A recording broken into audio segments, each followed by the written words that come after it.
Bom, pessoal, depois da pequena introdução aí, né, vamos começar agora com a província Mantiqueira, falando de cada pedaço aí da província Mantiqueira, né?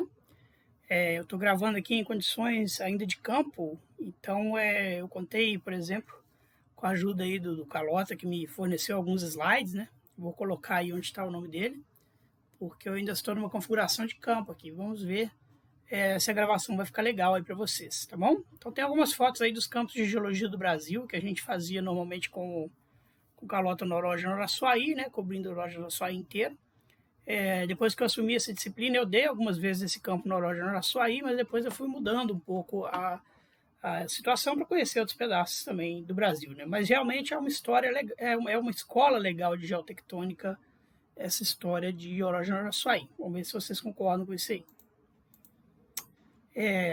Sobre bibliografias aí, né, tem um trabalho clássico aí de Pedrosa e companhia, que é essa overview aí de um orógeno confinado formado durante a formação de Gondwana Land, né, o supercontinente de Gondwana. E há pouco tempo agora tem aí no livro do São Francisco, né, editado pela Mônica Hybel, Alckmin e Cordani, esse capítulo aí, ó, The Araçuaí Belt, né, Alckmin e colaboradores. E bem recente agora mesmo, né, saiu o livro Geocronologia e Evolução Tectônica do Continente Sul-Americano, que é uma homenagem ao professor Cordani, né?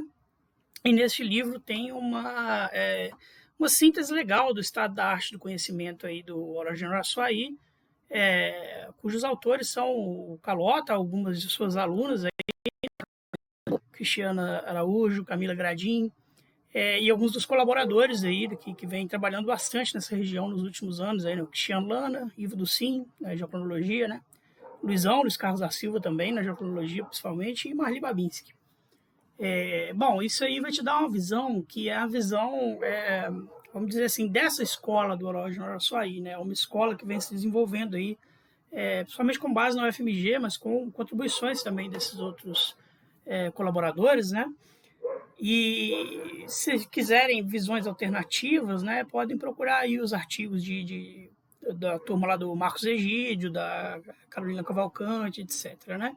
Nessa aula eu vou basear mais no que está sendo exposto nessa escola aqui do Orogênio Araçuaí, que é a escola UFMG, UFOP, USP também, né, Marlita aqui, CPRM, etc. Então tá aí, esse slide já é meio que roubado, emprestado aí do Calota, né? Com a figura de Almeida 77, onde ele define o Crato São Francisco e, por consequência, ele define também o limite do Orogênio Araçuaí, que na época chamou de faixa Araçuaí, né? Então ele propôs denominar Araçuaí a faixa de dobramentos brasilianos adjacente às bordas sul e sudeste do Crato São Francisco, em Minas Gerais e regiões vizinhas da Bahia. Calota colocou algumas cidadezinhas aqui para a gente se localizar. Uma coisa muito importante do Orogênio Araçuaí é essa curva que ele faz aqui, né? Essa curva que ele faz do trend mais ou menos norte-sul para o trend leste-oeste quase, nessa região que é chamada de saliência do Rio Pardo, e muito estudada pela Elise Peixoto.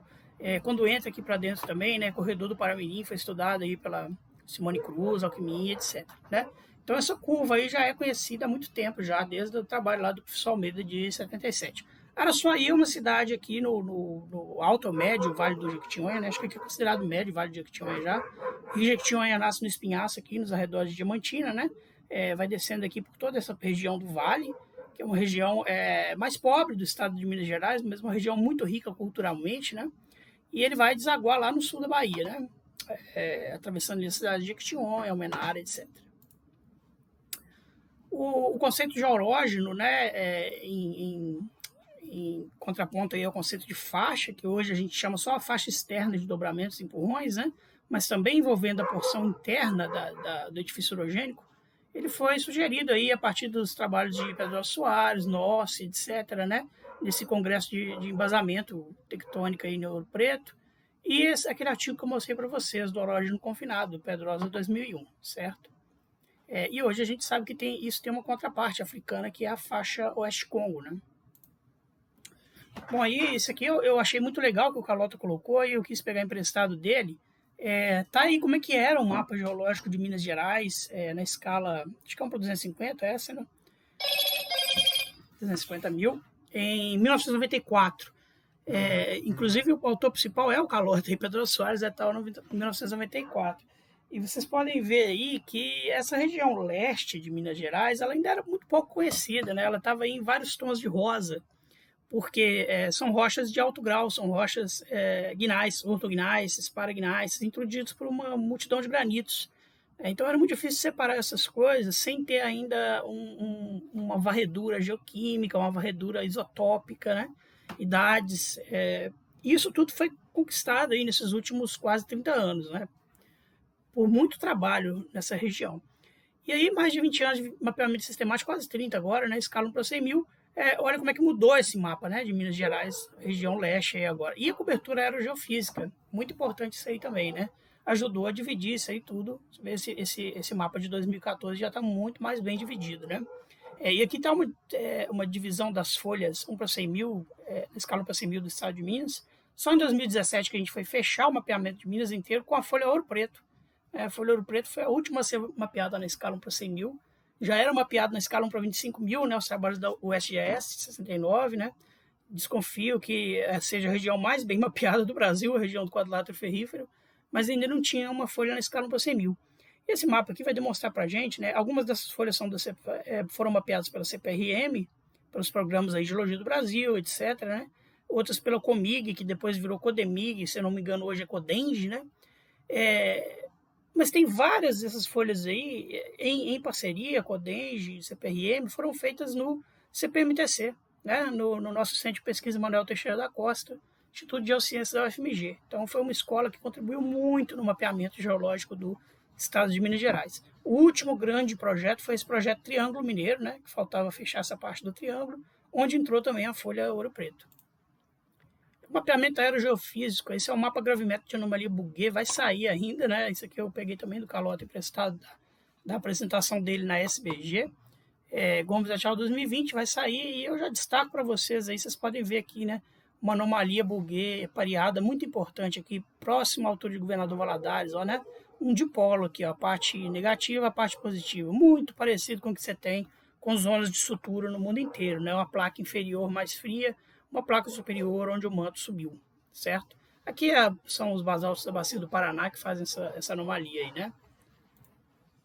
Aí está o mapeamento geológico realizado pela FMG e colaboradores, são mais de 370 mil quilômetros quadrados de mapeamento geológico, que além de fornecer os mapas, também formou muita gente, produziu muita ciência, né?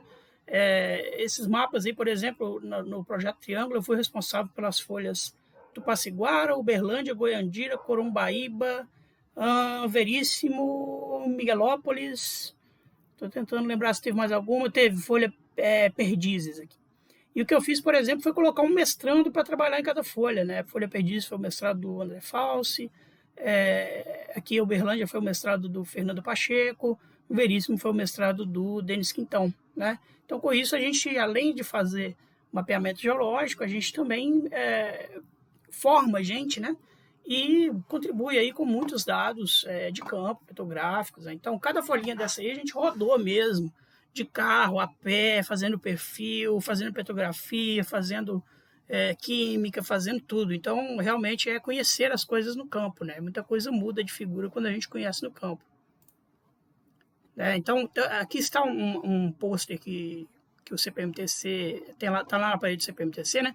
Todas essas folhas que estão aí marcadas, Estado de Minas Gerais e estados adjacentes, né? Espírito Santo aqui, foram mapeadas no CPMTC, tá bom? Dentro do CPMTC, em parceria com o Codemig, com o Petrobras, tá? E com o CPRM. Então, são 7 folhas, 1 para 100 mil por ano, se você for fazer uma divisão aí do número de folhas, né? 34 professores de várias universidades, muito mais se for colocar aí os colaboradores, 60 teses, dissertações de pós-graduação apoiadas, isso aí, doutorado e mestrado, mais de 250 estudantes de graduação e centenas de trabalhos publicados em artigos, em resumos, etc., né? Então está aqui esse posterzinho mostrando todas as folhas que a gente participou no mapeamento, né? Do MGD, que é o Laboratório de Mapeamento Geológico, Geotectônica e Geodiversidade. A partir de 2020 eu sou coordenador desse laboratório lá no CPMTC, né? Então a gente provavelmente vai estar lançando mais produtos aí interessantes, né? Em termos de tanto mapeamento geológico, modelos geotectônicos e também em cima da geodiversidade, que é coisa muito importante aí também tem que ser mapeada, né? Isso aí está tudo disponível para baixar no portal da Geologia, da Codenge, né? Agora mudou de nome, desculpa, portalgeologia.com.br. Você pode clicar em cima da folhinha lá, escolher o que você quer baixar, se quer baixar o mapa, se quer baixar o relatório, quer baixar o GIS, quer baixar tudo junto. Isso aqui está disponível para quem quiser pegar lá. No site da CPRM, claro, né? E aqui o site do CVMTC, né? Mostrando aí os produtos aí do laboratório. Estou chamando de GEO3 esse laboratório, mapeamento geológico, geotectônico e geodiversidade. Vamos ver como é que vai ficar isso aí. Bom, agora passando por Erógeno Araçuaí e Congo Ocidental, mostrando também os crátons e os alacógenos que estão relacionados. Os alacógenos são os bracinhos dentro do cráton que não evoluiu para o oceano, né? O alacógeno Pirapora, bem marcado na geofísica. O alacógeno Paramirim, na geofísica e em campo a gente vê esse aqui deformado, como eu já falei em várias aulas, né? E no cráton do Congo você tem pelo menos esse alacógeno sangue aqui desenvolvido também, né? Estratigrafia do Erógeno Araçuaí, esse mapa é um mapa do Calota clássico, que ele vem sempre atualizando e recolorindo, né? Ele gosta dessas cores aí, tons de pijama. A gente tem aqui rochas metasedimentares em marronzinho, passando para cinza escuro, claro aqui, né? E a gente tem, quando você passa, isso aqui é a zona externa do erógeno, né? Quando você passa para a zona interna, você tem uma multidão de plútons aí, e rochas vulcânicas também, isso é interessante, né? Tem sempre falado, que perfazem a zona interna do erógeno. Vamos falar um pouquinho de cada uma dessas coisas aí. Bom, sobre a seção sedimentar ou bacia precursoras do erógeno, né? Isso aí, coisas que não são tão citadas nos modelos alternativos, né? Parece que é meio ignorada essa porção de rift à margem passiva, assim, orogênica, né? Você tem pelo menos 2 rifts neoproterozoicos continentais, que é um rift toniano, né? Que ele começa lá em 950, 870 milhões de anos, muito bem marcado, principalmente na região da faixa Oeste Congo, tá? Onde você tem 6.000 metros aí de rochas máficas e félsicas do tipo rift. Do lado do Brasil ele é um pouco menos predominante, mas você tem diques, né, diques da suíte Pedro Lessa, e você tem um pouquinho de vulcânicas máficas também e granitos anorogênicos. Mas depois você tem um outro rift, né, que por muito tempo ele também foi não muito dedicado a ele, né, mas ele aparece como magmatismo La Luila, lá no faixa Oeste Congo, em torno de 700 e poucos milhões de anos. E aqui na região do Erógeno Araçuaí, ele aparece na província alcalina do sudeste da Bahia, Pazeba, né? Tem um bocado de cianita, essas coisas assim, sendo estudados lá pelo Anderson Magalhães e companhias. Isso aí marcaria um rifteamento final. Então, são vários rifteamentos, né? E se você volta lá para o Stateriano, Calimiano, etc., você tem as coisas do tipo espinhaço que estão por baixo. São várias tentativas de quebrar um paleocontinente que só acaba funcionando lá no Criogeniano, né? Então tá aí a distribuição dessas rochas, né, como é que elas ocorrem aqui. Você tem coisas de 950, que o Calota chama aqui de progato, né, que são essas rochas aí que ocorrem no sul da Bahia, que também são relacionadas a magmatismo toniano, mas principalmente do lado do Oeste Congo. É muito mais distribuído isso, os complexos mayumbiano e zadiniano, tá bom? Lá dos trabalhos de Tak e companhia, do mestre Luc Tak. E depois o sistema de rift criogeniano, que provavelmente esse evoluiu para abertura oceânica. E aí tem a Pazeba, que aqui é a Salt Bahia Alkaline Province, né? Uns carbonatites lá do lado do Congo, vulcanismo La Luila 713, né? Isso aqui é compilação aí dos dados de Gabriela Galiac, que está estudando isso lá do lado da África, do lado do Oeste Congo, né? E Anderson Vitória, que está estudando isso do lado da Bahia. São rochas plutônicas e vulcânicas, né? O Anderson Vitória encontrou o riolito relacionado aos granitos alcalinos, que são granitos do tipo A. Em qualquer diagrama que você coloca, eles dão granitos do tipo intaplaca, né? Vocês estão vendo aí que não deixa dúvida que isso aí é relacionado a uma abertura oceânica, essas coisas tonianas. Oceânica não, desculpa, uma abertura extensional no continente, né? E está aqui embaixo, isso é relacionado à suíte Salto da Divisa, datada aí pelo Luizão Silva e companhia, em 875 milhões de anos. Salto da Divisa é uma cidade na divisa entre Bahia e Minas. E aí esses primeiros diques máficos e essa coisa relacionada a plutons alcalinos, né, vão ser acompanhados de uma sedimentação que começa como pré-glacial, aí, né, 2 barras e o Peixe Bravo, continental, né, E vai ser, por cima disso, você vai ter uma sedimentação do tipo rift muito rica em coisas glaciais, em metadilmictitos, às vezes com até pelitos aí com clastos pingados, caídos, né? Um pouco de vulcanismo máfico, mesmo do Rio Preto, e unidades que vão passando de glaço-marinha proximal a glaço-marinha distal, né? Lá para o meio da bacia você vai ter a formação Ribeirão da Folha, representando já a margem passiva distal dessa sequência rift-drift aí, né? Então, algumas fotos aí da sedimentação rift, né, seguindo aqui a borda sul, a borda da Serra do Espinhaço, até a região aqui de Grão-Mogol, região mais a norte de Minas, né, que está o bloco Porteirinha, aqui o bloco Gouveia de embasamento. Você tem diamictitos que são interpretados como fluxos de detritos ou turbiditos, né, mas que podem estar relacionados à borda falhada de bacia, talvez envolvida em glaciação, né? E você tem formações ferríferas do tipo Raptan, né? Então, o bloco de Porteirinha aqui, você tem, nessa região entre Porteirinha e Salinas, né? Você tem várias áreas aí que estão sendo exploradas para a formação ferrífera glaciogênica, né? De amictitos com uma matriz muito hematítica, certo? Foi estudado aí pelo Chico Vilela, muita gente também já trabalhou nesse ferro aí. A margem passiva proximal, então, né, você passa do rift, para cima do rift você começa a ter mármores, né, mostrando o mármore da Chapada Cauã, mostrando que você já está no ambiente plataformal, né, às vezes mica X com um pouquinho de seixo, passando para a unidade superior do Chapada Cauã, que já são rochas mais finas. E os zircões detríticos mais novos, como era de se esperar, né, vão estar em torno de 880, 900 milhões de anos, porque eles estão vindo da erosão dessas coisas, tipo o granito lá do Sal da Divisa, as coisas que estão relacionadas ao rift, né? Então você não tem nada orogênico aqui, são zircões que são indicando erosão do crato e das vulcânicas do próprio rift, né?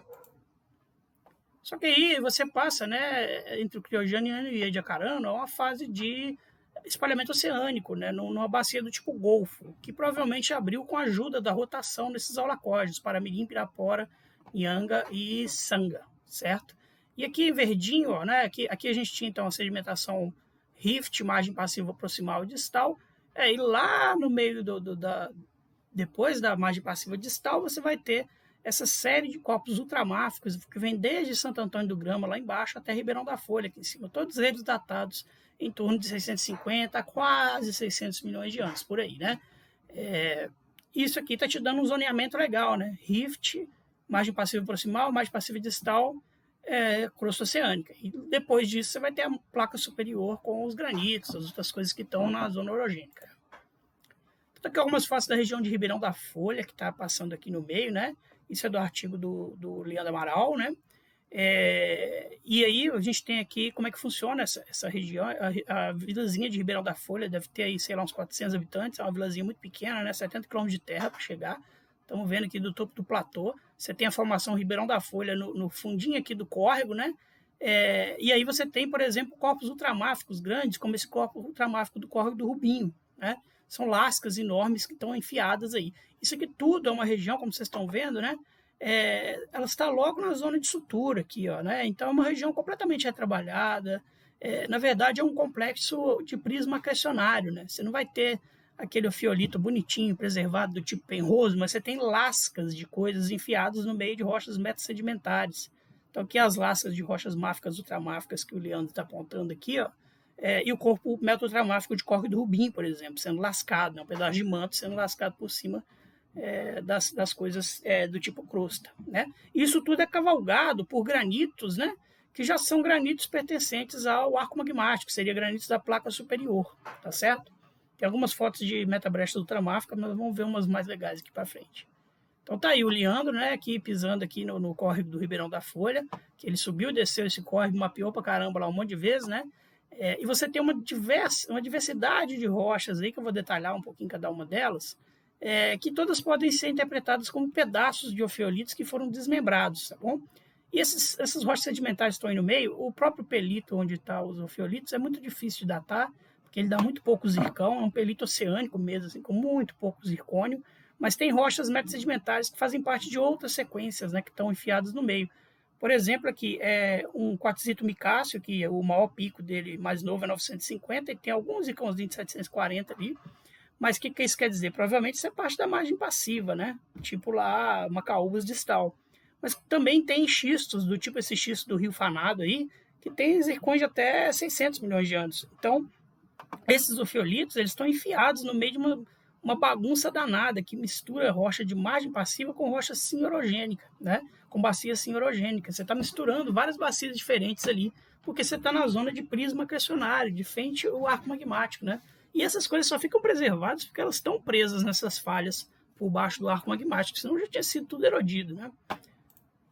Aí tem um pouco de litoquímica, samário neodímero, né? Dessas rochas aí do Ribeirão da Folha sempre caem no campo de crosta oceânica. Você pode usar qualquer diagrama aí, né?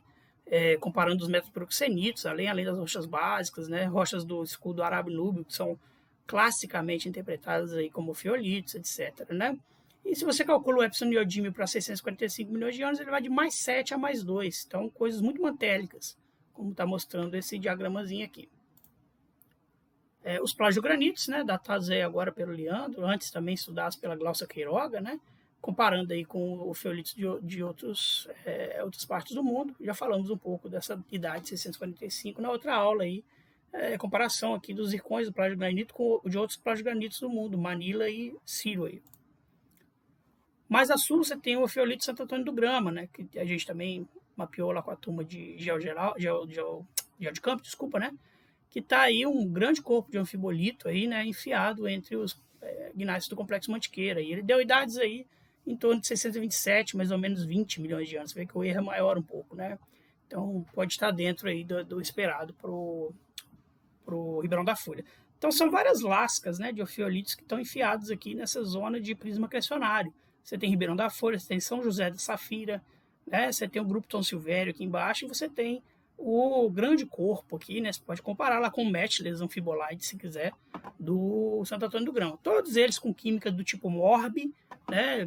Basaltos de cadeia mesoceânica, e com as características de neodímio, por exemplo, aqui calculadas, né? mais 1 a mais 5, indicando filiação mantélica, tá bom? Aqui tem uma seçãozinha, o Calota desenhou aqui, né? Aquela seção clássica lá do Penrose, com uma seção sedimentar, com hexalitos, né, rochas químicas, a seção máfica, com dix em lençol, pilolava, gabros, etc., e uma seção ultramáfica, né? E aí você pode pegar as várias rochas que afloram em Ribeirão da Folha e tentar comparar com esses pedaços. O pelito pelágico, né, aquele pelito que a gente nunca consegue tirar zircão, a gente sempre moe ele e não sai nada, seria aí a parte da seção sedimentar. É um pelito bem de fundo oceânico grafitoso, né? Parece ser bem de fundo oceânico mesmo, que hoje está metamorfizado, né? Já está chegando na fase de anfibolito alto, aí, silimanita micaxisto, com os ovinhos de silimanica, granados taurolita cianita micaxisto. Tá? Aqui tem um zoneamento metamórfico legal também. Essas seções aí de Ribeirão da Folha, de Baixa Quente, aquela região, elas são cheias de rocha química, tá bom? Então tem aí os metachertos sulfetados, ó, cheio de sulfeto, formação ferrífera bandada do tipo silicato, com aqueles anfibólios ricos em ferro, etc. Né? Cheio de dobra também para todo lado, ela dobra em bainha, do jeito que você quiser. Então, essa quantidade de rochas químicas aí de fundo oceânico, são rochas de fumarola de fundo oceânico. Isso aí também é indicativo que você está numa seção ofiolítica, né? Algumas pessoas sugeriram interpretar essas coisas aí como rochas de rift continental, mas não ofereceram explicações para toda essa coluna estratigráfica, para todo os dados químicos, isotópicos, etc., né? Como é que você formaria isso aí no ambiente do tipo rift? Formação ferrífera rica em magnetita também, está aí no meio, né? Além da formação ferrífera de faces silicato, você tem a formação ferrífera de faces óxidos. Seriam todas do tipo algoma, né, lá relacionadas a fumarolas. Estudado pela Glaucia Queiroga, isso aí. Anfibolitos finos, né? Aí você tem essas rochas aí do tipo metabasaltos, onde você tem hornblenda, eumenita, titanita, praticamente hornblenda, plagioclase e esses óxidos aí como acessórios, né? Claro, vai ser muito difícil hoje a gente conseguir ver dica em lençol, a gente conseguir ver pilolava, porque isso aí vocês estão vendo, está deformado, são lascas, está metamorfizado, está tudo em faces quase anfibolito já, né? Mas apesar disso, o Calota tenta interpretar algumas margens aí como representando diques, que estão diques em lençol aí alimentando a crosta oceânica, né, com um pouquinho de fé. E os plagiogranitos, que são componentes típicos aí da seção máfica dos ofiolitos, né? São diferenciados, eles não são veios que vêm depois e cortam tudo. A seção máfica inferior tem também os metagabros maciços, com química do tipo morme normal e tradicional. E as lascas de rochas ultramáficas, que às vezes você tem, por exemplo, aqui em Capelinha, em São José da Safira, né? Você tem o quartzito Capelinha, que é uma rocha de rift, né? Estudada aí pelo Marco Paulo de Castro, companhia, etc. Eu sugiro vocês irem atrás, somente desse último trabalho aí no livro do Cordani, lá vai ter todas as referências para vocês verem, tem muito trabalho novo sendo desenvolvido, né? E às vezes os quartzitos de rift são lascados e são cavalgados por rochas ultramáficas que estão vindo do manto, né? Então isso aí poderia representar as seções de manto aí no prisma questionário de São José de Safira. E coisas muito interessantes, né? O Leandro achou muito dessas coisas também, são essas brechas com classes de rochas meta-ultramáficas, né? Metapiroxenitos, que estão aí envolvidas nessa seção máfica superior, provavelmente por causa da deformação entre essas lascas diferentes aí, né? Eu vi muita coisa semelhante lá na Califórnia, né? No prisma questionário franciscano lá. São as chamadas zonas de melange, né? Onde você vai ter essas brechas ultramáficas envolvidas aí no contato entre manto e crosta. Leandro vai estudar isso tudo agora no doutorado dele, que ele acabou de passar. Aliás, parabéns para o Leandro aí. Núcleo de Rasburgito, tal com antofilita xisto, né, que é a ultramáfica já metamorfizada, talvez para o fundo oceânico, né? Vamos estudar isso aí. E aqui o modelinho do Leandro lá, né, com o espalhamento oceânico, gabro, um pouquinho de rocha ultramáfica, doleritos, que são os basaltos e diabases, né, com plagiogranitos, e os basaltos e scherts no topo com bife, né? E você vê como é que isso tudo, na hora que você inverte do spreading para subducção, você vai misturar isso tudo em zonas de melange, né? Você vai misturar, inclusive, rochas da fase margem passiva, sedimentares da fase margem passiva, com rochas que estão vindo da erosão do arco. Aí você vai ter tudo isso misturado nessa zona de melange. Isso que o Leandro mostrou no trabalho dele. Isso fica preservado porque fica preso nas rochas de arco magmático que estão no núcleo quente do orógeno, né? Que estão cavalgando por cima como falhas aqui. Bom, ao norte dos ofiolitos e do arco magmático, você tem esse grande complexo paragnais, que então agora você vê que à medida que a gente foi andando aqui para o núcleo do orógeno, o metamorfismo foi aumentando, né? A gente sai da faixa xisto verde baixa, aqui em Macaúbas, né? Na região do Serra do Espinhaço. Ribeirão da Folha, você já está na fase de anfibolito, aqui na zona de sutura, e quando você cai aqui em cima, você já vai para um anfibolito alto para granulito, você já está no núcleo orogênico, e aí você vai ter uma grande região dominada por paragnáceas, tá? Vou começar aqui pelo Jequitinhonha, onde você tem os gnáceos do complexo de Jequitinhonha, às vezes com quartzitos, muitas vezes com grafita, tá bom? Tem muitos depósitos de grafita flake importantíssimos aí economicamente, né? Um grande distrito de grafita aí na região da cidade de Jequitinhonha, né? E do sul da Bahia. Esses gnáceos são lindíssimos, eles são gnáceos aluminosos com granada, silimanita, cordierita, biotita, claro, tudo que você quiser. E às vezes tem esses flakes de grafita muito bonitos, né? E o Carlota interpreta isso aí como petróleo neoproterozoico, né? A gente acabou de publicar um artigo aí com o Fernando Pacheco como primeiro autor, né? Mostrando que esses gnáceos aí tem coisas de até 600 e poucos milhões de anos, né? Mostrando que é uma mistura de margem passiva com já as bacias sim orogênicas. Isso é de se esperar na região quente do orógeno, aí, onde isso tudo fundiu, né? Misturou os sedimentos de margem passiva com sedimentos sim orogênicos e tudo foi fundido para gerar esses migmatitos, esses gnáceos, esses paragnáceos aí. E logo depois eles fundem para gerar os plútons, que a gente vai ver na sequência.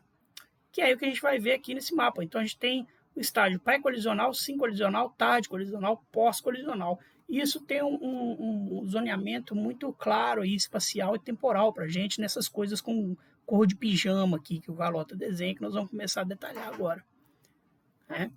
Como é que isso começa? A gente vai de um golfo parcialmente oceanizado para um orógeno confinado. Você tem um setor enciárico, que é o setor do orógeno Paramirim, né? Do Holocausto Paramirim, aqui para baixo. Mas aí você vai aqui para o meio, você tem o setor oceanizado, que você tem ofiolitos aí até cerca de 630 milhões de anos. Né? Isso aqui não quer dizer que o oceano começou em 650, tá? Ele pode ter começado um pouco antes, um pouco depois, pode ter variado a idade aqui de norte para sul, como a gente já viu antes, né? Mas a partir de 630 milhões de anos, você começa a produzir uma quantidade enorme de plútons e vulcânicas, tem vulcânica também, tá? calcio-alcalinas aqui na placa superior, logo em contato com a prisma acrecionário que tem os ofiolitos, né? Isso aqui é o que é chamado arco magmático Rio Doce ou supersuíte G1, né? Calota e Cristina Widmer tinha esse negócio de dividir os granitos do Orógeno Araçuaí em G1, G2, G3, G4, G5. Aquela parte toda que estava em cor de rosa no leste de Minas ficou subdividida nos últimos tempos, tá? Uma coisa muito importante, então, ó, tá aqui as corzinhas de pijama agora já detalhadas, é que existe uma variação temporal e espacial muito importante nisso aí. Você tem a suíte G1, se você não quiser interpretar isso em termos tectônicos, você pode interpretar só em termos de sequência espacial e temporal, né? Os Plutons vermelhos que estão com um pijama vermelhinho listrado, eles são da suíte G1, eles começam em 630 e vão até cerca de 580 milhões de anos, tá bom?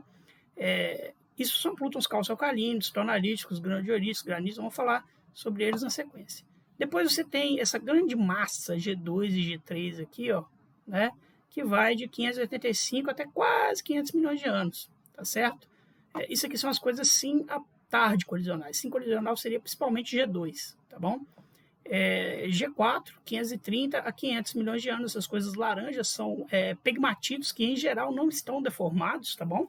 São coisas indeformadas. E G5 são os plutons que não são pegmatitos em geral, mas são plutons pós-colisionais, que não têm deformação. Então, essa relação que você pode fazer só em relação à deformação, se quiser, ó, né?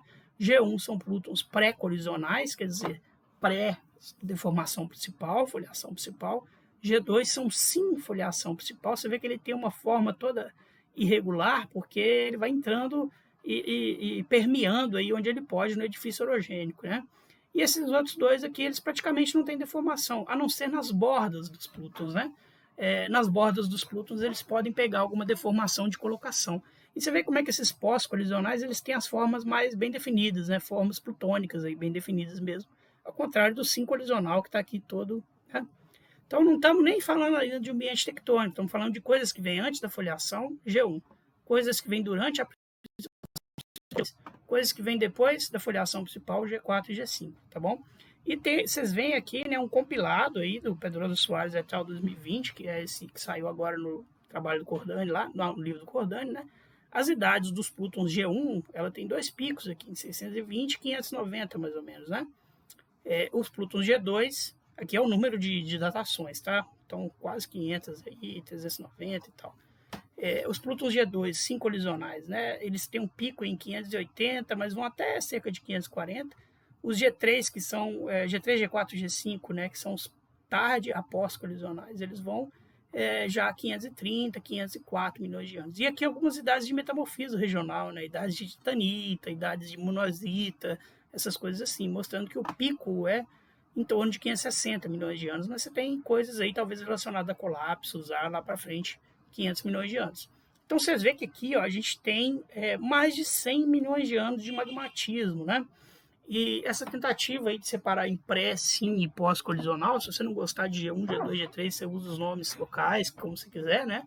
É uma tentativa aqui de mostrar que são coisas diferentes, são fontes de calor diferentes, são ambientes tectônicos diferentes que geram plutons diferentes, né? A interpretação alternativa, que tudo seria intracontinental, você teria que interpretar esses mais de 100 milhões de anos de magmatismo aí como gerados no mesmo ambiente, com as mesmas fontes de calor.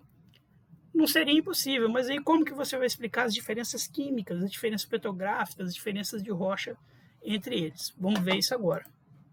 Tá? Então, o plutonismo G1, aquele que está em pijaminhas, né? Ele tipicamente perfaz aí coisas que são do tipo pré-colisional, né? Do tipo arco magmático, está aqui caindo nesse diagrama complicadíssimo aqui, né? Que usa o fator R1, R2. E eles vão desde o gabbro até o granito desenvolvido. Então, eles fazem uma série completa aí, né? Vê aqui também nesse diagrama a diferença do G1 e do G5, que é os últimos plutons, eles vêm de uma delaminação, dá para explicar isso aí, né? Para os outros plutons que são sim colisionais. O plutonismo pré-colisional ele é completamente metaluminoso, tá? E o plutonismo sim colisional ele é peraluminoso. Só essa mudança aqui de uma coisa para o outro já seria muito difícil de explicar se os dois viessem da mesma fonte de fusão crustal, né? Você tem uma fonte aqui que é bem mais mantélica do que a fonte sim colisional, que é peraluminosa, né? Fusão de gnáceos e coisas que estão aí na seção metasedimentar. Então tá aí as rochas do arco magmático Rio Doce, assim interpretado, né, como a suíte G1. Você tem rochas vulcânicas, tá aqui dacito, tá? São rochas típicas que você vê, por exemplo, hoje nos Andes, né? Rochas piroclásticas. Você tem tonalitos com enclaves máficos estirados, né, mostrando que ele é pré-colisional, porque isso já estava lá e depois foi deformado em estado sólido, né? E aqui um tonalito com enclaves gabbroics não tão deformado. Então depende da porção do Plutão que você está, você vai pegar mais ou menos deformação. Toda a química corresponde à química que se espera para arcos magmáticos, né? Um trem de cálcio alcalino expandido, do tipo I, médio, alto potássio, magnesiano, cálcico a alcalicálcico. E aqui estão as idades urânio e chumbo utilizadas aí para fazer essa separação, né? Os fatores aí de neodímio e Hafnium mostram que você tem uma grande contribuição do embasamento regional, né? Isso quer dizer que você tem uma mistura de manto com embasamento, né? Não dá para você fazer só com embasamento também essas assinaturas. É o que é de se esperar num arco do tipo andino, como é o que está desenhado aqui, né? A subducção do São Francisco por baixo do supercontinente Congo. Então você vê que não tem só plutônicas, né? Você tem vulcânicas intermediárias. Então, você quer interpretar isso aí como uma coisa intracontinental, do tipo Himalaia, sei lá, você tem que explicar o que essas vulcânicas, essas piroclásticas, essas coisas estão fazendo aí também. Isso não é muito comum em situações de colisão continental, de melting, partial melting, aquele channel flow, essas coisas, né? Isso tudo são coisas que ocorrem hoje nos Himalaias, etc. Mas não explica essa porção aí vulcânica dessas rochas, né? Então você tem desde a petrografia, a ocorrência de campo em cima das zonas ofeolíticas com a zona de sutura, né, ofeolítica, tá tudo certinho aí no lugar, no momento, com as rochas precisas, com a química precisa, com a idade precisa, para ser um arco magmático desenvolvido devido à subducção da placa oceânica aqui, né, do Oceano Adamastor Norte sobre a placa do Congo, tá bom? Então não adianta falar que isso aí, não, isso aí é gerado por fusão intercontinental. Tem que explicar como é que gera todas essas rochas aí que são típicas de arco magmático, né? Tá aí algumas rochas aí da supersuíte G1, as principais são tonalitos, mosodioritos, granodioritos, cheio de enclaves máficos dioríticos e gabbroicos também, né? A foliação de estado sólido, e algumas feições magmáticas bem preservadas aí, como o fluxo ígneo, magma, mingling e mixing, tá bom? Aí isso aqui foi um negócio interessante que o Carlota fez, aí eu acho isso muito engraçado. Todas as lojas de arcos que eu já vi, tensa, cara, impressionante. Isso aí é tudo a mesma coisa, será? Isso aqui onde o Denis está sentado é lá onde o Pablo Neruda tinha uma casa, lá no Chile, né? Isso aqui são aqueles batólitos costeiros lá do Chile, que se formaram, estão se formando, né, no arco magmático andino, olha aí. São tonalitos, granodioritos com enclaves máficos, dioríticos gabbroicos, certo? Ninguém vai falar que isso aqui não é rocha de arco magmático, né? Está sendo formada há pouco tempo lá no Chile. E aqui tá eu, aqui um pouquinho mais gordinho, né? Com o Anderson Vitória, que estuda essas rochas aí do Toniano, né? A gente está pisando aqui no batólito de Serra Nevada, lá na Califórnia. Mesma coisa aí, é um batólito de arco típico, clássico, né? Interpretado. Você tá aí com tonalitos, granodioritos, com enclavos máficos, né? E aí essas outras duas rochas aqui são do Arco Rio Doce. São ali de Galileia, de Galileia não, desculpa, do Conselheiro Pena, aquela região ali, né? Então, pô, é bem parecido petrograficamente, né? Você vai falar, bom, mas isso não quer dizer nada, isso aí pode se formar em outros ambientes. Tudo bem, então expliquem essas semelhanças petrográficas, químicas, etc., como pode se formar em outros processos, etc. Né? Eu fico impressionado que todo lugar que eu já vi arco magmático mais recente, né, cenozoico, por aí, eles têm sempre essas rochas típicas aí, né, arcos andinos. E na supersuíte G1 você tem desde o fluxo ígneo, né, rochas aqui com os feldspatos orientados, até bandamento migmatítico, onde ela está mais deformada aí e afetada pela orogênese, né? Novamente, lá da turma do Pedro Soares 2020, uma compilação aí de centenas de dados do Arco Rio Doce em comparação com Serra Nevada, América Central, Cascades, México, etc., e o Arco Andino, né? Você vê que não dá para separar uma coisa da outra, eles plotam todos nos mesmos campos. E o que eu acho mais legal, aí agora vai sair, né, o mapa aerogeofísico de Minas Gerais, Tá aqui a anomalia Bouguer, ó, esperada, né? A parte funda da anomalia é a placa inferior, onde você tem aqui os sedimentos de margem passiva, os ofiolitos, etc., né? E a parte alta seria a placa superior, aqui, ó, exatamente em Valadares. A zona de sutura está passando bem aqui, ó, né? E o que a gente tem bem onde está essa zona de sutura? Os ofiolitos, Ribeirão da Folha, Santo Antônio do Grama, etc. Então a geofísica também está mostrando que você tem uma zona de subducção aí. Voltando lá para os estádios orogênicos, então o G1 é o que está em vermelhinho. Vou mostrar o 5 colisional agora, que é o G2, que está aqui em rosinha, que vem depois. Você vê que tem uma distinção espacial também e temporal, né? Então tá aí o granito gneiss de Nanook, né?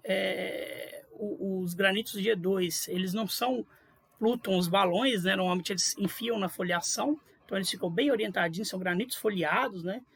Claro que não vai ter uma foliação tão bonita como a de um xisto, mas está aqui a foliação, orientação da biotita, granada. Esses granitos são muito peraluminosos, eles têm muita granada, eles têm às vezes grumos de cordierita, né? Mostrando que eles já são fusão dos sedimentos e das coisas, até do G1 também, né? Que estava aqui junto no arco. Nada a ver com aquela série calço-alcalina que a gente viu lá, que não tem nada de peraluminoso, né? Tudo metaluminoso. Você vê como é que a química mudou aqui agora. Como é que você vai explicar como é que essa química muda de metaluminoso para peraluminoso, colocando só um ambiente intracontinental de fusão de tudo, né? Um pouco difícil.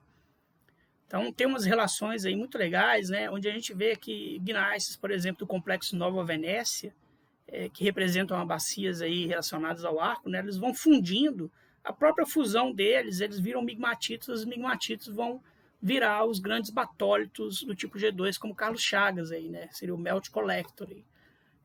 E o que acontece? Dentro desses melt collectors, desses grandes leucogranitos aí, você vê xenólitos ricos em cordierita, ricos em coisas aluminosas que não fundiram, né? Ricos em granada, mostrando que isso vem mesmo da fusão da crosta, né? Tipo himalaiano. Né? Às vezes até como enclaves mesmo você vê sobrando aí dentro dessas coisas tipo a taleia, esses G2 aí, né? O Carlos Chagas aí também, ó, desde não deformado até ultramilonítico, cheio de granada, o que você quiser aí do tipo luminoso. E os G3, o Carlota e a Cristina Widman fazem essa distinção, né? Eles teriam já as coisas mais diferenciadas, os leucomelts aí relacionados ao G2, né? E você tem praticamente um leucogranito com granadas pingadas aí dentro. Isso aí tudo é usado como rocha ornamental, tá? Então, se você estiver viajando aqui no interior de Minas, indo lá para o Espírito Santo, pode olhar nos banheiros dos postos aí, dos hotéis. Normalmente você tem alguma coisa de G2 ou G3. São granitos com granadas muito grandes, né? Recebem vários nomes aí locais, dependendo do ornamental. Então tá aí, os grumos de granada e cordierita. Quando você grumo muito azul assim, é de cordierita, né? Mineral luminoso que sobrou. Mostrando que isso aqui não tem nada a ver com G1, né? Tem nada a ver com aqueles plútons calçocalinos, com enclaves dioríticos, máfios. Tem nada a ver. Isso aqui já é outra coisa completamente diferente, tem que ter outra fonte, tem que ter outra história, né? Tem que ter outro processo gerando isso. Por fim, você tem os plútons do tipo G5 e G4 e G5, são coisas indeformadas, né? Os plútons G5, às vezes você tem coisas mais matélicas, tipo, você tem charnoquitos, você tem coisas assim, porque aparentemente, depois que você fez o orógeno, né, na fase 5 decisional, você teve um colapso, e esse colapso delaminou a parte de baixo da crosta e fez o manto subir. Quando o manto subiu, ele forneceu magmas mais máficos, etc. Ele volta a ser metaluminoso, né? Nessas coisas do tipo G5. Você vê, por exemplo, no Parque dos Pontões Capixabas. Né? Não quer dizer que a forma do Plúton era essa aqui do pontão, né? Isso aqui hoje é erosional. Você pode ter Plútons que são formados por vários pontões aí. E principalmente na região de Araçuaí, Coronel Murta, aqui você tem um distrito pegmatífero, né? Pegmatítico, muito rico nesses leucogranitos G4, onde você vai ter turmalina, lepidolita, aqueles minerais de lítio, né? Tem muito lítio importante aí. Às vezes tem aquelas minas que você entra na galeria, tem turmalina de 2 metros de altura. Isso aí já são os plutonidos pós-colisionais, né? Mais ricos em voláteis, etc., do tipo S, tá bom? Pegmatitos ricos em boro e lítio. Aí. E já estão no Cambriano. Muitos pães de açúcar, aí, alguns não são G5, né? Tem que ficar esperto, né? Suíte G5 tipo isso e G4 tipo S, tá bom? Normalmente algumas fotos do G5. Aí. Então você vê, né? Você tem granitos aí na faixa da Açuaí de 100 milhões de anos, mais de 100 milhões de anos de plutonismo e vulcanismo granítico também, né? 630, 480 milhões de anos. Muito grande essa província, 220 mil quilômetros quadrados. Ela precisa ter, precisa não, mas a química, os caras das rochas do campo, etc., mostra que você tem fonte de calor distinta. Então você tem o G1 como um arco magmático, você tem as colisões pós, tudo, que são bimodais, né? Ou elas vêm direto do manto, ou elas são do tipo pegmatitos, e os granitos sincolisionais, que são muito peraluminosos, estão lá muito ricos em sílica. E isso sendo indicado aqui por ambientes diferentes. Um ambiente que começa como de subducção, passa para colisão, depois a delaminação, aqui, ó, o slab break-off, mostrando a formação desses plútons pós-tudo. Né? Um pouquinho das bacias orogênicas agora, eu já falei do Rio Doce, né? O grupo Rio Doce, você tem dacitos, você tem rochas vulcânicas e tem também xistos, pelitos, etc. Região de São Tomé, essas coisas todas aqui, né? João Pinto, etc., que tem esses rochas sedimentares relacionadas ao arco magmático Rio Doce. E essas vulcânicas, elas estão todas datadas em torno de 620 a 600 milhões de anos. Né? A gente vê que o pico ali do arco é mais ou menos 600, 580 milhões de anos. Trabalho aí do Tiago Novo e do Walter Salino Vieira, tá bom? Bacia Salinas é uma bacia muito legal. O Carlota colocou aqui uma foto da cachaça Salinas, né? Você tem rochas muito sujas nessa bacia, muito imaturas, né? Aquelas rochas boas para fazer proveniência, que são as grauvacas, pelitos, conglomerados. O conglomerado Salinas é uma rocha exótica muito legal, né? Ornamental. E olha aí, às vezes você vai no campo, quase que você está vendo ainda a rocha sedimentar, né? Muito pouco metamorfizada. E ela tem essas dobras convolutas, né? Mostrando que você tem camadas brechadas, estruturas em flame, várias coisas legais aí perto da cidade de Salinas, que mostram que a proveniência foi de uma coisa muito próxima e muito tectonicamente ativa, né? E quando você faz zircão detrítico disso, ó, a deposição máxima é 588 por aí milhões de anos, né? Então é uma contribuição muito clara do arco magmático. Já não são bacias do tipo rift margem passiva, são bacias do tipo sim orogênicas. Então você vê que tem uma mudança também na proveniência, né? O trabalho último aí do Marco Paulo de Castro e companhia mostra isso. Você passa de um rift margem passiva para bacias que são relacionadas ao arco magmático, ao orógeno, né? Olha aí que legal essas estruturas, falhas normais aí na formação Salinas, né? Que vão ficando cada vez mais deformadas. Isso aqui é o conglomerado Salinas, quando ele é totalmente deformado aí por essa orogênese que está acontecendo enquanto ele está sendo depositado. O conglomerado Salinas é muito legal, tem classe de vulcânica do arco, tem classe de embasamento, tem classe de calcário, tem classe que você quiser aí. E às vezes eles pegam essa deformação muito legal, né? Um classe entrando dentro do outro, mostrando que a coisa toda estava bem plástica e quente aí na hora que foi deformada, né? Olha aí uma compilação aí do Pedro Soares, né, das unidades orogênicas, sim orogênicas, né, as formações sedimentares, metasedimentares que provavelmente vieram da erosão do arco. O grupo Rio Doce, esse estudado pelo Tiago Novo e companhia, né, Complexo Nova Venécia, Andrelândia e Formação Salinas, tá bom? Então mostrando que você tem esse pico aí relacionado ao arco magmático que você não tem nas bacias rift margem passiva, que o pico morre aqui em torno de 900 milhões de anos. Então existe uma evolução sedimentar aí no orógeno que não pode ser deixada de lado também na hora de reconstruir os ambientes. Né?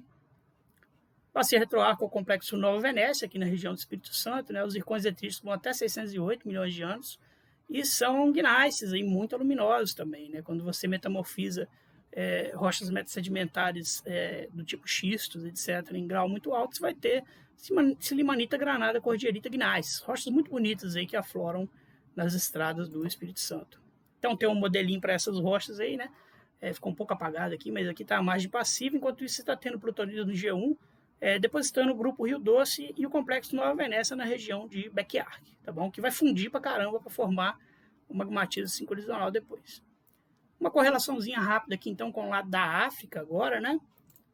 E você tem alguns componentes geotectônicos, você vê nessa divisão aí, ó, que 2/3 do orógeno ficaram do lado do Brasil. A porção interna toda praticamente ficou do lado do Brasil. E o que você tem do lado da África é a contraparte da faixa dobrada, é a outra porção externa, né? Dessa configuração orogênica que a gente tem, faixa dobrada, núcleo cristalino, faixa dobrada do outro lado, né? Então você tem rochas sedimentares de rift, margem passiva proximal, tem diamictitos pra caramba também lá do lado da África. Do lado da África, o que preservou muito melhor do que o lado do Brasil foi o magmatismo de rift, né, toniano, que está aqui nessa parte laranja, o grupo mayumbiano-zadiniano. Do lado de cá você vai ter a margem passiva distal, com os ofiolitos, etc., né, como mostra aqui os sedimentos oceânicos. E você vai ter o magmatismo orogênico, que não tem do lado de lá. Pelo menos não foi descrito ainda. E as bacias orogênicas e margem passiva de alto grau. Quando o Atlântico quebrou, isso tudo ficou do lado de cá, e do lado de lá ficou praticamente só uma faixa dobrada externa, né? E aí o Calota explica isso de uma forma muito legal, que é um rifteamento já assimétrico, né? Não é um rift que acontece simetricamente, mas é um rift que você tem uma falha, um descolamento basal, que ele é um tipo falha lística, ele vai diminuindo o mergulho aqui, e isso vai servir como canal para a subida dos magmas do tipo mayumbiano e zadiniano e formação aqui desses magmas bimodais, mais de 6 mil metros de magmatismo bimodal. Então, por isso é que você tem esse magmatismo muito melhor preservado do lado do Oeste Congo que do lado do Brasil, né? Isso aqui também eu uso, né? Usei na última aula, como vocês devem ter visto, para explicar por que a subducção começa para o lado de cá, né?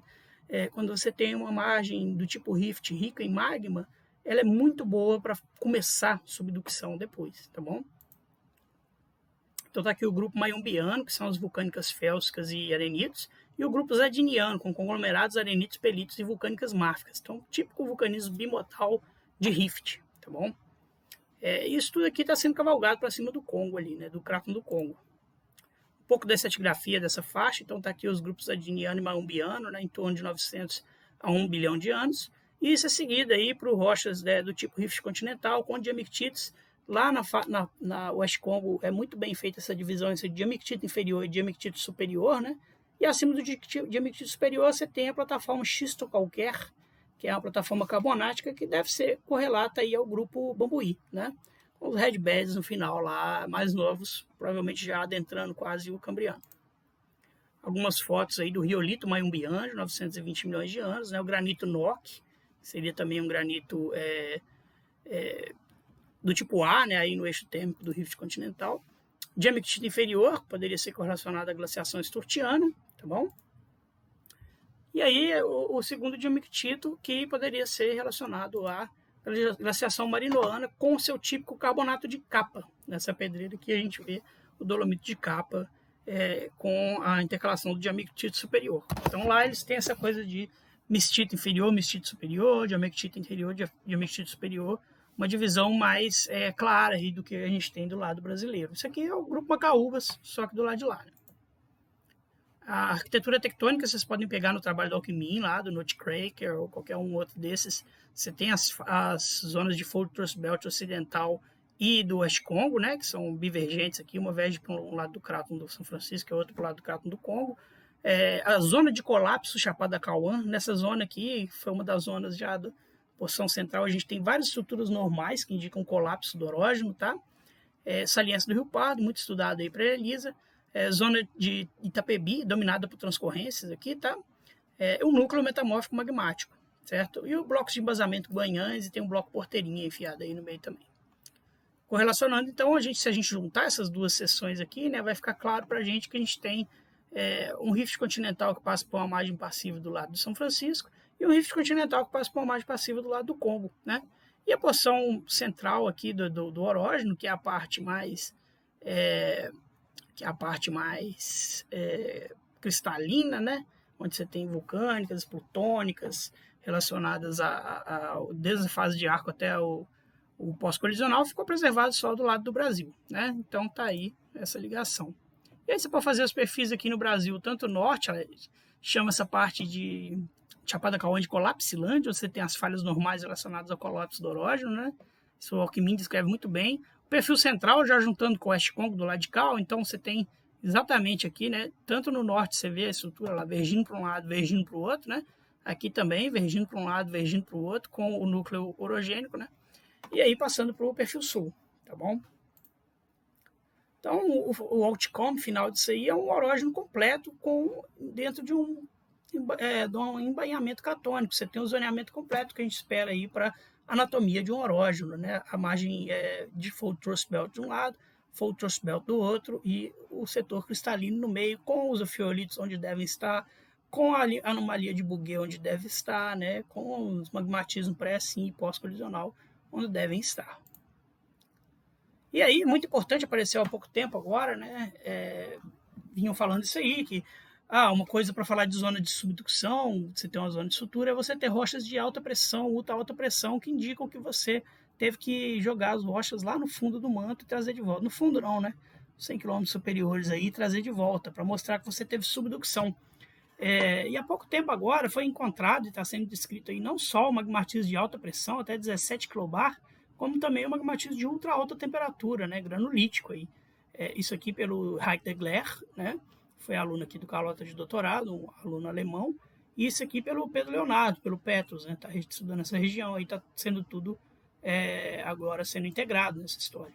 Então tá aqui o cianita, granada, cafeldspathos paragnaenses, estudados aí pelo Heike de Gler, né, bem na zona de sutura aí, né? Mostrando aqui nesses prismas acrecionários, mostrando aí que você tem até pressões muito altas nessa região aí, né? Vão ser ainda bem detalhados essas coisas aí, tá bom? Isso tudo aí são slides do Pedro Soares. E por fim é isso aí, né? Acabamos tendo o Orogen Araçuaí e o West Congo como o local de nascimento de um conceito do orógeno confinado, né? Que seria um orógeno desenvolvido numa zona de golfo. Como eu mostrei para vocês na última aula, tem várias zonas de golfo no mundo hoje que poderiam desenvolver dessa mesma forma. Né? Uma delas, por exemplo, é o Golfo do México. Mas apesar do confinamento, né, de um embainhamento continental aparente, né, a gente tem que lembrar que isso aqui foi mais aberto na fase de extensão, né, devido à rotação dos holacógenos. Tem que lembrar que tem coisas que podem ter vindo depois, como o bloco de Angola aqui pode ter vindo devido a esse cisalhamento, né?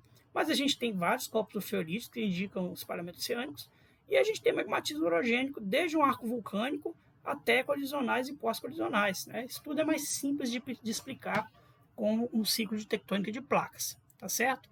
Então tem outras visões, vocês podem correr atrás de outros artigos, não tem problema nenhum.